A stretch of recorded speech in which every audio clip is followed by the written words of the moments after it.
সম্প্রতি আমি the ব্যাডস of Bollywood সিরিজটা দেখেছি আর সত্যি বলতে পুরোটা ছিল দারুণ এন্টারটেইনিং। বলিউডের এমন দিক আগে এভাবে দেখা যায়নি। আর সবচেয়ে চমক, এই সিরিজের পরিচালক আর কেউ নন, শাহরুখ খানের ছেলে আরিয়ান খান। প্রথমবার পরিচালনা করেই তিনি যে সাহসী আর ভিন্নধর্মী কিছু বানিয়েছেন সেটা সত্যি অবাক করার মতো। এই 7 এপিসোডের সিরিজে মূল চরিত্র আসমান সিং, একজন রাইজিং স্টার। তার পথে বারবার বাধা হয়ে দাঁড়ায় বলিউডের নোংরা রাজনীতি, প্রোডাকশন হাউসের কন্ট্রাক্ট, সুপারস্টারদের পাওয়ার গেম, নেপো কিডদের পিয়ার আর আউটসাইডারদের সংগ্রাম। আরিয়ান আসলে সবকিছুই সারফেস লেভেলে দেখিয়েছেন, গভীরে খুব একটা জান নেই। কারণ হয়তো চাকচিক্য দেখানোর চক্করেই সময় ফুরিয়ে গেছে। তবে এই চাকচিক্য একদম খারাপ লাগেনি, বরং এন্টারটেন করেছে। সবচেয়ে ভালো দিক হলো পুরো সিরিজটাই হিউমার দিয়ে ডিল করা, খুব সিরিয়াস হতে দেননি।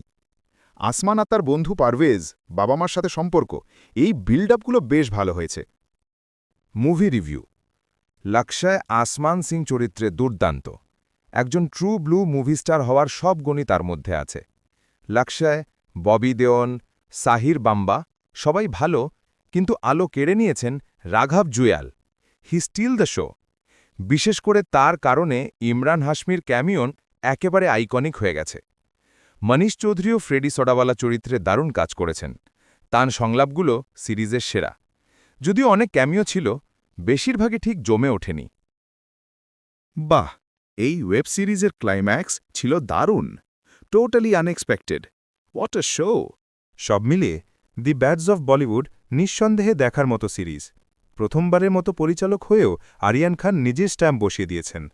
হয়তো গভীরতা কম, কিন্তু এন্টারটেনমেন্ট ভ্যালুতে একেবারেই ঘাটতি নেই।